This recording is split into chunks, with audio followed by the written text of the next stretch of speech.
ပြန်နေလျောက်ရဲ့တန်ရလှပါနေခဲ့တဲ့ပျော်ရွှင်ကြည်နေတယ်ချင်းငတ်တဲ့နေအာယုရဲ့အလှမကြီးရဲ့ဒိတ်တိုင်းများလေးရောက်စိတ်ချအမောင်ပြေတယ်တဘာဝရဲ့လင်းညနေ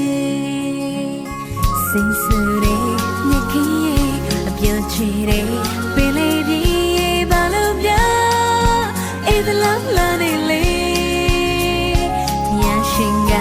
ဖန်ဆင်းနေဒီတဘာဝရဲ့အလှပါတယ်အချစ်မရှိလေအမြဲပြီးပြည့်စုံ